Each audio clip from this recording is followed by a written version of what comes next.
नमस्कार मित्रों, आप सभी का स्वागत है 24 अप्रैल 2022 के साप्ताहिक करंट अफेयर्स की रिवीजन क्लास में, जिसमें हम लोग बातचीत करेंगे वो करंट अफेयर्स जो आपकी परीक्षा की दृष्टि से अति महत्वपूर्ण है, जो आगामी परीक्षाओं में आपसे सवाल जिस पर पूछे जा सकते हैं, उन सभी बिंदुओं पर बातचीत करने के लिए आप सभी के सामने उपस्थित हुए हैं। तो बिना किसी देरी के इस सप्ताह भर की खबरें भी होगी, प्लस पुराना करंट अफेयर्स का रिवीजन जिसकी आप लोग बार बार डिमांड करते रहते हैं, वो भी मैंने इसमें शामिल किया है। तो चलिए शुरुआत करते हैं। सबसे पहले देखिए क्या है आपके सामने। 94 जो ऑस्कर पुरस्कार दिए गए हैं मेरे मित्रों, 94 नंबर के 94वें ऑस्कर पुरस्कार जो प्रदान किए गए हैं, उसके संदर्भ में पहला टॉपिक जो आपका है वो बेस्ट फिल्म का है। बेस्ट फिल्म कौन सी है? तो कोंडा फिल्म है, उसका नाम याद रखिएगा, कोंडा। इस फिल्म को बेस्ट फिल्म का ऑस्कर अवार्ड जो है वो इस बार मिला है। बेस्ट डायरेक्शन जो है वो champion of the power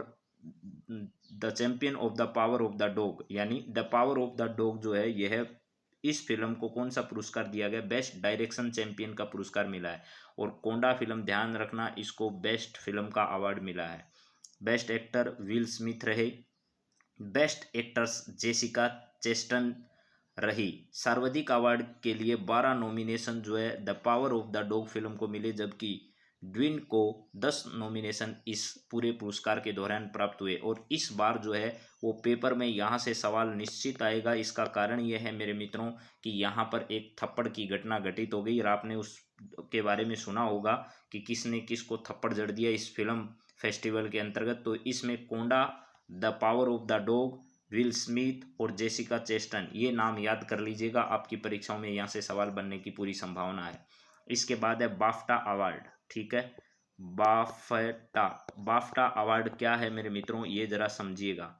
BAFTA जो अवार्ड है इसके बारे में भी समझिएगा। इसकी फुल फॉर्म भी है British academy of film and television arts. ठीक है, इसका फुल फॉर्म है।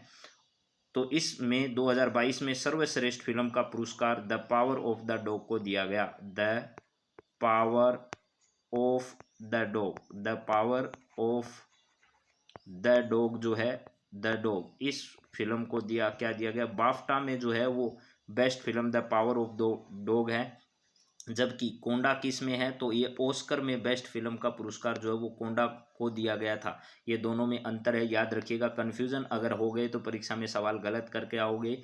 यानी बाफ्टा में बेस्ट अवार्ड जो है वो किस फिल्म को दिया गया? The power of the dog को। बल्कि ऑस्कर में बेस्ट पुरस्कार किस फिल्म को दिया गया? कोंडा फिल्म को।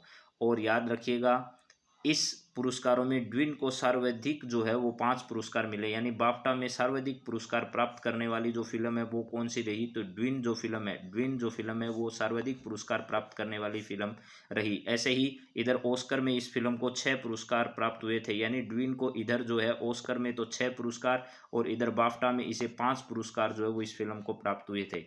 चलिए इसके बाद और बात करते हैं आगे क्या है। यहाँ गणित के क्षेत्र में उत्कृष्ट योगदान के लिए वर्ष 2022 का एबेल पुरस्कार जो है वो अमेरिकी गणितज्ञ डेनिस पार्लेन सुलीवन को दिया गया था। ये नाम याद रखिएगा, डेनिस पार्लेन सुलीवन को। वास्तुकला के क्षेत्र में वर्ष 2022 का प्रतिष्ठित प्रीतजकर पुरस्कार, पुलितजर नहीं है, ध्यान रखना, वो पत्रकारिता में दिया जाता है। ये प्रीतजकर पुरस्कार है, परितजकर ऐसे नाम है ये। यह है पुरस्कार जो है वो कला के क्षेत्र में, वास्तुकला के क्षेत्र में दिया जाता है। किसको दिया गया? जो है वो ध्यान रखना, कार्यकर्ता फ्रांसिस केरे को प्रदान किया गया। और इसे आर्किटेक्चर का नोबेल पुरस्कार भी कहा जाता है। कैरोलिना बिलावस को मिस वर्ल्ड 2021 का खिताब जो है वो इन्होंने जीता। ये नाम बहुत इंपॉर्टेंट है मेरे मित्रों। कैरोलिना बिलावस जो है, बिलावस का भी इसे कह सकते हो, कैरोलिना याद कर लो आप। तो ये वर्ष 2021 की मिस वर्ल्ड का खिताब इन्हें जीता है। तो ये परीक्षा में निश्चित आएगा, सवाल निश्चित आएगा। इसका मतलब ये आगामी परीक्षाओं में छपने वाले सवाल आपको बता रहा हूँ। ठीक है। और कैरोलिना का संबंध पोलैंड देश से, पोलैंड देश की रहने वाली है। भारत की तेलंगाना की 25 वर्षीय मानसी वाराणसी ने इस प्रतियोगिता में हिस्सा लिया था। चलिए इसके बाद आगे बात करते हैं, कौन है, जरा सवाल देखो। राष्ट्रीय पर्यावरण युवा संसद का आयोजन हाल ही में कहाँ पर किया गया था? तो दिल्ली में हाल ही में आयोजन किया गया। अभी क्लास को बीच में मत रोकिए मित्रों, आगे लास्ट में रिवीजन के बहुत महत्वपूर्ण सवाल और आने वाले हैं। दिल्ली में अभी हाल ही में राष्ट्रीय पर्यावरण युवा संसद का आयोजन किया गया था। अब मैं फटाफट रिवाइज करा देता हूँ वीकली कुछ करंट अफेयर जो इंपॉर्टेंट रहा। 1 जुलाई से 300 यूनिट मुफ्त बिजली उपलब्ध कराने की घोषणा करने वाला भारत का राज्य कौन सा है? तो पंजाब राज्य। जहाँ पर कौन सी सरकार है भैया? चन्नी सरकार नहीं है, ध्यान रखना। कौन सी सरकार है? अब चन्नी के स्थान पर वहां पर आ गए हैं भगवंत मान। क्या है? भगवंत मान साहब, भगवंत मान वहां पर नए सीएम बन चुके हैं। चलिए अगली बात करते हैं। परविंदर जगन्नाथ किस देश के प्रधानमंत्री जिन्हें हाल ही में भारत दौरा किया है? तो मॉरिशस के प्रधानमंत्री परविंदर जगन्नाथ जो है वो भारत दौरे पर आए, और वो भी कहाँ पर है? कुछ समय तो गुजराओ गुजरात में, कुछ समय तो गुजरारो गुजरात में, कुछ समय तो गुजारो गुजरात का मंत्र लेकर मोदी जी पहुंचे और उनका स्वागत किया। आयुष्मान भारत की हेल्थ एंड वेलनेस योजना ने हाल ही में कितने वर्ष पूर्ण कर लिए हैं? तो आयुष्मान भारत योजना ने अभी हाल ही में 4 वर्ष जो है वो क्या कर लिए हैं? पूर्ण कर लिए हैं। 4 वर्ष जो है वो भारत ने पूर्ण कर लिए हैं इस आयुष्मान भारत योजना ने। हाल ही में प्रधानमंत्री ने हनुमान जी की 108 फीट की ऊंची जो प्रतिमा है, हनुमान जी जय बजरंग बली, ठीक है, ये बजरंग बली की जो प्रतिमा है 108 फीट ऊंची प्रतिमा जो है वो कहाँ पर इसका उद्घाटन किया? तो मोराबी, गुजरात का जो क्षेत्र है मोराबी, यहाँ पर इन्होंने इस प्रकार की प्रतिमा का उद्घाटन किया। इसके बाद अगला पॉइंट है, child street cricket world cup 2023 की मेजबानी कौन सा देश करने वाला है? चाइल्ड स्ट्रीट जो है यानी बच्चे जो हैं, आपको पता होना चाहिए, जो गरीब बच्चे हैं उन गरीब बच्चों को भी क्रिकेट की सुविधाएं प्राप्त हो, इसके लिए एक पहल शुरू की गई जिसे स्ट्रीट चाइल्ड क्रिकेट कहते हैं। उसके वर्ल्ड कप का 2023 का आयोजन जो है वो उसकी मेज़बानी कौन करने वाला है? भारत करने वाला है। चलिए इसके बाद में देखते हैं अगला सवाल क्या है। प्रसिद्ध खिलाड़ी एलिसन फेलिवस ने वर्ष 2000 के इसी वर्ष के अंत में संन्यास की घोषणा की है। इनका संबंध किस खेल से है? तो प्रसिद्ध एथलेटिक्स खिलाड़ी जो है वो एलिसन फेलिवस है जिन्होंने संन्यास की घोषणा कर दी है। इसके बाद अगला सवाल है मेरे मित्रों, भारतीय हॉकी टीम के हाई परफॉर्मेंस निदेशक किसे बनाया गया? अभी हाल ही में डेविड जोन को बनाया गया है मेरे मित्रों। चलिए नेक्स्ट आपके सामने सवाल है, केंद्रीय मंत्री अनुराग ठाकुर ने 40वें हुनर हाट का उद्घाटन कहाँ पर किया? देखिए हुनर हाट का आयोजन जो है वो अल्पसंख्यक मंत्रालय करता है। क्या करता है? अल्पसंख्यक जो मामलों के मंत्रालय हैं वह मंत्रालय इसका आयोजन करता है, लेकिन इस बार इसका आयोजन मुंबई में किया गया और संचार मंत्री हमारे जो हैं युवा एवं खेल मंत्रालय के मंत्री भी हैं, उन्होंने इसका उद्घाटन कहाँ पर किया? तो मुंबई में इसका उद्घाटन किया। नेक्स्ट सवाल है, भारतीय जूनियर टीम ने डेविस टेनिस टूर्नामेंट में जिसका आयोजन दिल्ली में किया गया किसको हराकर जीता? डेविस टेनिस टूर्नामेंट जो है वो जापान को हराकर भारत ने क्या किया? अपने नाम किया और उसमें कीर्तिमान भारत ने स्थापित किया। चलिए इसके बाद अगला सवाल है मेरे मित्रों, देश का नया सेना प्रमुख हाल ही में किसे बनाया गया है? तो मनोज पांडे को देश का नया सेना प्रमुख बनाया गया है। मनोज मुकुंद नरवाणे के स्थान पर स्थान ग्रहण करेंगे। आर हरि कुमार हमारे नौसेना प्रमुख है। वी आर चौधरी हमारे कौन से प्रमुख हैं भैया? तो वायुसेना प्रमुख हैं। चलिए अगला सवाल जरा देखिएगा क्या है। यहाँ पर अगला सवाल हमारे सामने, 19 अप्रैल को प्रधानमंत्री नरेंद्र मोदी ने WHO global centre for traditional medicine की आधारशिला हाल ही में कहाँ पर रखी? तो जामनगर गुजरात में इस प्रकार के सेंटर की आधारशिला रखी। WHO के प्रमुख की तरफ से भारत का धन्यवाद भी इसमें दिया गया। अगला सवाल है, वैश्विक आयुष निवेश एवं नवाचार शिखर सम्मेलन का उद्घाटन 20 अप्रैल को प्रधानमंत्री द्वारा कहाँ पर किया गया? अहमदाबाद, गांधीनगर, चेन्नई, गुवाहाटी। तो गांधीनगर में इस प्रकार के सेंटर का उद्घाटन किया गया। वैश्विक आयुष निवेश एवं नवाचार शिखर सम्मेलन का उद्घाटन गांधीनगर से किया गया था। इसके बाद अगला सवाल है, केंद्रीय मंत्री हरदीप सिंह पुरी ने स्मार्ट सिटी स्मार्ट शहरीकरण सम्मेलन का उद्घाटन किया जिसका आयोजन 18 से 20 अप्रैल 2022 तक कहां पर किया गया?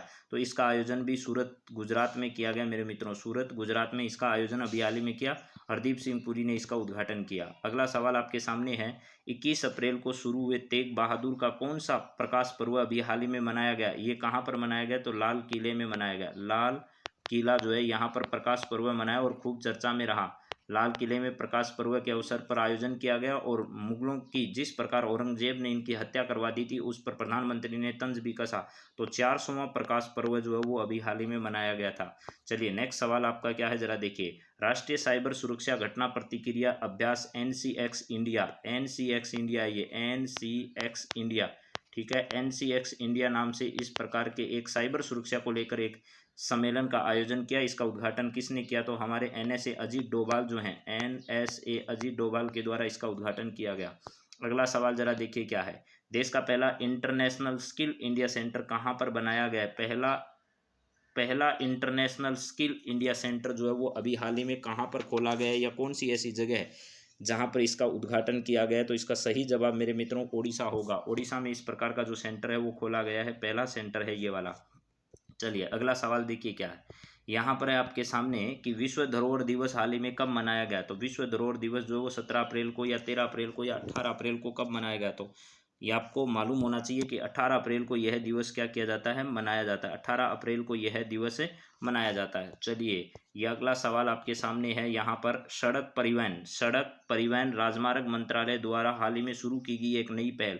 मैंने बताया था दुर्घटना जो होती है उस पर सही समय पर दुर्घटना ग्रसित होने वाले व्यक्ति को तत्काल सहायता उपलब्ध करवाने के लिए ई डार नाम से एक नई पहल जो है वो नितिन गडकरी के द्वारा अभी हाल ही में क्या की गई है, शुरू की गई। इस मंत्रालय के मंत्री हमारे नितिन गडकरी साहब हैं। चलिए नेक्स्ट सवाल जरा देखिए क्या है। अगला सवाल है 19 अप्रैल को विश्व लीवर यकृत दिवस मनाया गया। 22 अप्रैल को कौन सा दिवस मनाया जाएगा, तो 22 अप्रैल को विश्व पृथ्वी दिवस जो है वो मनाया गया। विश्व पृथ्वी दिवस 22 अप्रैल को मनाया गया मेरे मित्रों। इसके बाद अगला सवाल है 22 अप्रैल को विश्व पृथ्वी दिवस मनाया गया जिसकी थीम क्या थी, इन्वेस्ट इन आवर अर्थ इसकी थीम रखी गई इस बार। इन्वेस्ट इन आवर अर्थ जो है इस बार इस दिवस की क्या रही, थीम रही। इसके बाद अगला सवाल क्या है, ब्रिटेन के प्रधानमंत्री बोरिस जॉनसन अभी भारत दौरे पर आए, तो इसका सही जवाब है बोरिस जॉनसन जो है वो ब्रिटेन के प्रधानमंत्री है। गुजरात दौरे पर आए, बुलडोजर के साथ फोटो खिंचवाई, ठीक है। परविंदर जगन्नाथ मॉरिशस के प्रधानमंत्री, मॉरिशस भैया मॉरिशस जो हैं इसके प्रमुख के तौर पर भारत दौरे पर आए थे। इसके बाद अगला है व्लादिमीर जेलेंस्की यूक्रेन के हैं। यूक्रेन अभी विवादों में फंसा हुआ ही है, ठीक है। अभी तक यूक्रेन ने हार नहीं मानी है। रूस के सामने इतने दिन युद्ध का मुकाबला कर रहा है, इससे बड़ी बात और क्या हो सकती है। शेख बहादुर दौअबा ये नेपाल के भैया, ठीक है, दौआ साहब नेपाल के हैं। यूक्रेन की जीत मानी जाएगी इस युद्ध में। इतने दिन तक युद्ध अगर चला है रूस के सामने तो। हाल ही में 15वां सिविल सेवा दिवस कब मनाया गया, सिविल सेवा दिवस 21 अप्रैल को मनाया जाता है। सिविल सेवा जो है 21 अप्रैल को सरदार पटेल को भारत में सिविल सेवा जो है उसके क्षेत्र में योगदान के लिए जाना जाता है। चलिए अगला सवाल देखिए मित्रों क्या है।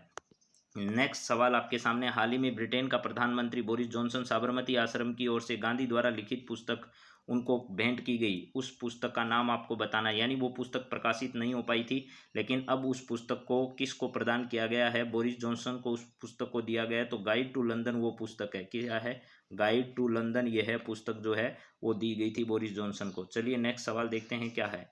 अमेरिकन चैम्बर ऑफ कॉमर्स की हाल ही में कौन सी वार्षिक बैठक का आयोजन किया गया, तो 30वीं बैठक का आयोजन अभी हाल ही में ऑनलाइन माध्यम से, वर्चुअल माध्यम से किया, जिसमें राजनाथ सिंह और निर्मला सीतारमण जो है उन्होंने इसको संबोधित किया। निर्मला सीतारमण जो है इन्होंने इसको क्या किया, संबोधित किया था। चलिए अगला सवाल देखते हैं मित्रों क्या है। अगला सवाल है 21 अप्रैल को 19वें राष्ट्रीय अन्वेषण अभिकरण यानी NIA दिवस जो है वो मनाया गया। यह गृह मंत्रालय के अधीन आने वाला एक अभिकरण है। इस संस्था की स्थापना 2009 के अंतर्गत की गई थी। चलिए इसके बाद अगला सवाल है क्या, जरा देखो भैया।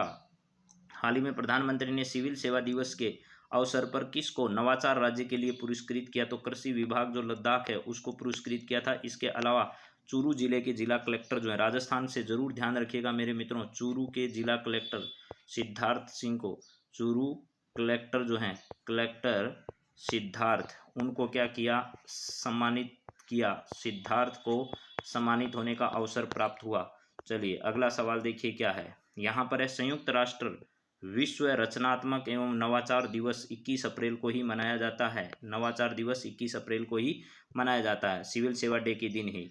इसके बाद अगला सवाल है 16 से 22 अप्रैल 2022 को इनविक्ट्स गेम का आयोजन जो है वो 2022 का कहाँ पर होगा, नीदरलैंड में इन गेम का आयोजन किया गया मेरे मित्रों 16 से 22 तारीख तक।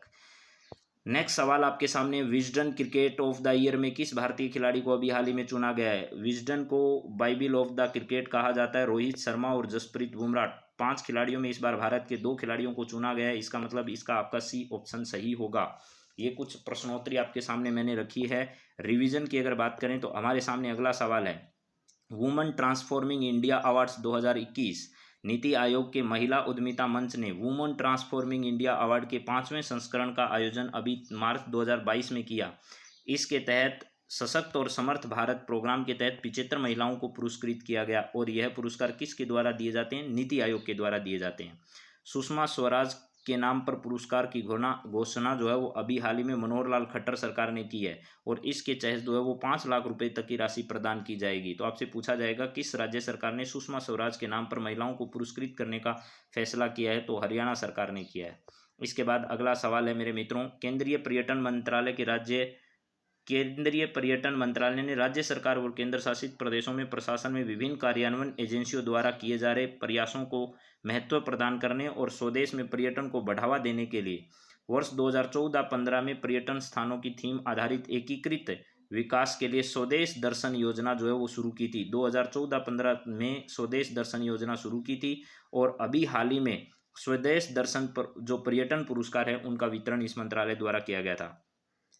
कला, विज्ञान, उद्यम, समाज सेवा में कृषि आदि विभिन्न क्षेत्रों में सराहनीय कार्य करने वाले 29 महिलाओं को महिला बाल विकास मंत्रालय के द्वारा जो है वो 8 मार्च को क्या किया गया था मेरे मित्रों, 8 मार्च 2022 को महिला दिवस के अवसर पर जो है वो राष्ट्रपति के द्वारा नारी शक्ति पुरस्कार दिए गए थे, जिसमें कितनी राशि प्रदान की जाती है, 2 लाख रुपए की राशि जो है वो इस पुरस्कार के स्वरूप नारी शक्ति पुरस्कार के तहत दी जाती है।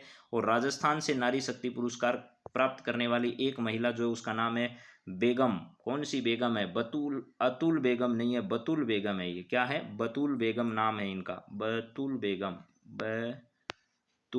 बतूल बेगम जो है वो राजस्थान के, मूल रूप से बतूल बेगम का जो जन्म है वो मेरे मित्रों ध्यान रखना नागौर में हुआ, लेकिन वर्तमान में बतूल बेगम साहब जो हैं वो कहाँ रहती है? जयपुर में रहती है। और मांड गायकी के क्षेत्र में इनका बहुत बड़ा योगदान है। तो चलिए, भजन और इनका लोक गायन में नाम है और प्लस जयपुर में वर्तमान में रहती है। मूल रूप से इनका जन्म नागौर जिले में हुआ है। इस्पात मंत्रालय के राजभाषा पुरस्कार को राष्ट्रीय खनिज विकास निगम लिमिटेड को प्रदान किया गया। यानी अंतर्राष्ट्रीय इस्पात मंत्रालय द्वारा राजभाषा पुरस्कार किसे दिया गया? तो राष्ट्रीय खनिज विकास निगम लिमिटेड को प्रदान किया गया।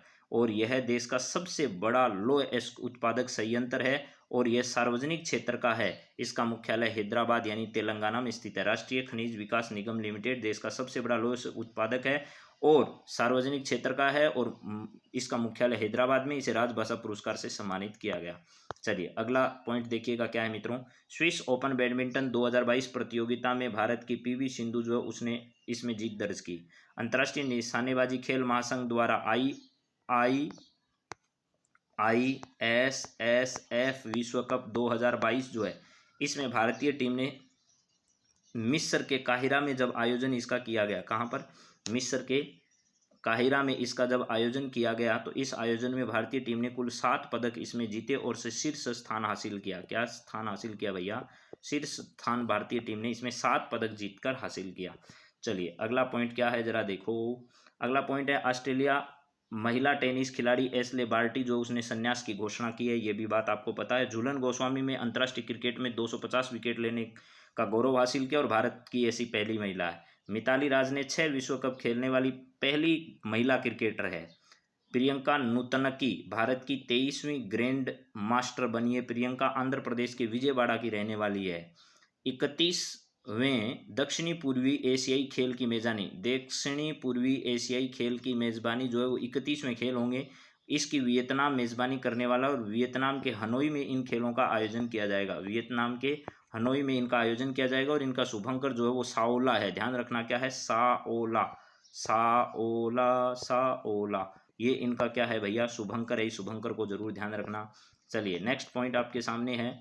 ऑयल इंडिया लिमिटेड के नए प्रमुख रंजीत रथ को बनाया गया। ऑयल इंडिया के नए प्रमुख रंजीत रथ बने। राष्ट्रीय वित्तीय रिपोर्टिंग प्राधिकरण के नए अध्यक्ष अजय भूषण पांडे को बनाया गया। भारतीय बीमा नियामक एवं विकास प्राधिकरण के नए अध्यक्ष देवाशीष पांडा को बनाया गया। दूर संचार विवाद निपटान और अपीलीय प्राधिकरण के नए अध्यक्ष न्यायमूर्ति BN पटेल को बनाया गया। माधवीपुरी बूच को भारतीय प्रतिभूति नियामक बोर्ड यानी सेबी जो है उस सेबी की प्रमुख कौन है? बूच है। तो बस याद कर लो, सेबी की प्रमुख माधवी बूच हैं। 3 वर्ष के लिए इन्हें 1 मार्च 2022 को इस पद पर नियुक्त किया गया और इस पद पर नियुक्त होने वाली वो पहली भारतीय महिला है। चलिए ये भारतीय महिला क्या महिला पहली है। जयंती घोष संयुक्त राष्ट्र में जो है वो उसमें सलाहकार बोर्ड में शामिल किया गया। भारतीय मूल की जयंती घोष को एंटोनियो गुटेरेस ने क्या किया है? जयंती घोष को सलाहकार बोर्ड में UNO में नियुक्त किया है। सर्वोच्च न्यायालय के पूर्व मुख्य न्यायाधीश AK सीकरी जो हैं उनको 4 धाम परियोजना जो है उसका नया अध्यक्ष बनाया गया। 4 धाम परियोजना का नया अध्यक्ष। इसके बाद है विश्व वन्य जीव दिवस 3 मार्च को मनाया गया, जिसकी थीम जो है, टीम नहीं है थीम है, पारिस्थितिकी तंत्र की बहाली के लिए प्रमुख प्रजातियों को पुनः प्राप्त करना है। पुण्य प्राप्त नहीं, पुनः प्राप्त करना है। राष्ट्रीय टीकाकरण दिवस जो है वो 16 मार्च को मनाया गया। 2022 की थीम है वैक्सीन वर्क फॉर ऑल रही। Vaccine work for all. 22 मार्च को विश्व जल दिवस मनाया गया। इंपॉर्टेंट थीम है ground water making in invisible visible रखी गई। ग्राउंड वाटर जो है उसको विजिबल बनाना है जो अनविजिबल है। इसके बाद अगला पॉइंट क्या है मित्रों, जरा देखिएगा। अगला पॉइंट है बर्निंग क्वेश्चंस। ये जो हैं वो महत्वपूर्ण बुक्स हैं। क्या है? महत्वपूर्ण बुक्स हैं जिनको आपको याद करना है। बर्निंग क्वेश्चंस मार्गरेट एटवुड की है। इन an ideal world Kunal Basu की है। इन एन आइडियल वर्ल्ड जो है वो कुणाल बसु की पुस्तक है। बर्निंग क्वेश्चन मार्गरेट एटवुड की है। To hell and back humans of कोविड-19 बरखा दत्त की पुस्तक है। बरखा दत्त की पुस्तक to hell and back humans of कोविड-19 in an ideal world Kunal Basu. Burning question Margaret Atwood. समर्थ पहल जो है वो एमएसएमई मंत्रालय के द्वारा शुरू की गई। एमएसएमई मंत्रालय के मंत्री नारायण राणे द्वारा 7 मार्च 2022 को इसे शुरू किया गया। महिला उद्यमिताओं को प्रोत्साहन देने के लिए इसे शुरू किया गया था। महिला उद्यमिता क्षेत्र में प्रोत्साहन देने के लिए इसे शुरू किया गया। इसके बाद अगला पॉइंट है एक्स दुस्तलिक अभ्यास जो है वो भारत और उज्बेकिस्तान के मध्य उज्बेकिस्तान में आयोजित किया गया। यह इसका तीसरा संस्करण था। लातिमी अभ्यास जो है वो भारत और किसके बीच में? सेशेल्स के बीच में। रूस नहीं है मेरे मित्रों, ये भारत और सेशेल्स है। भारत और किसके बीच में? सेशेल्स। भारत और सेशेल्स के बीच में इसका आयोजन किया गया और ये इसका 9वां संस्करण है। भारत और श्रीलंका के बीच में स्लीनेक्स युद्धाभ्यास का आयोजन किया गया। कहाँ पर किया गया? विशाखापट्टनम में। और इसका आयोजन सेशेल्स में ही किया गया था। अगला पॉइंट देखिए क्या है। भारत और जापान के बीच में धर्म गार्जियन युद्धाभ्यास 2022 का आयोजन बेलगांव कर्नाटक में किया गया। जिम्बेक्स भी भारत और जापान के बीच में आयोजित होता है। यानी अगला है सुरक्षा कवच 2। सुरक्षा कवच 2 जो है वो महाराष्ट्र पुलिस और भारतीय सेना की अग्नि बाण डिवीजन जो है उसके बीच में सुरक्षा कवच 2 नामक युद्धाभ्यास का आयोजन किया गया था।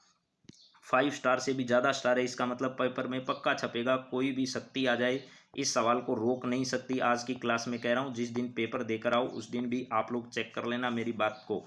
इस सवाल को कोई रोक नहीं सकता। ब्रह्मा जी भी आ जाए तो रोकेंगे नहीं, वो भी कहेंगे बेटा तुझे तो आना ही था। तो ये है ऑपरेशन गंगा। युद्ध ग्रस्त यूक्रेन में भारतीयों की वापसी के लिए भारत सरकार के द्वारा शुरू किया गया एक अभियान। इस अभियान में air India, express, Indigo, spice jet की फ्लाइटें भी शामिल हुई।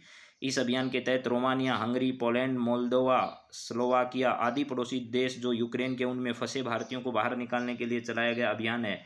इसके लिए ट्विटर हैंडल भी इस्तेमाल किया गया जिसका क्या रखा गया था? ओपी गंगा हेल्पलाइन जो है इस नाम से एक ट्विटर जो हेल्पलाइन नंबर है वो भी जारी किया गया था। इसके बाद मेरे मित्रों आप सभी को एक बार फिर मैं अपनी तरफ से आप सभी को बहुत बहुत बधाई देता हूँ। आप अपनी तैयारी को और ज़्यादा मजबूत करते रहें।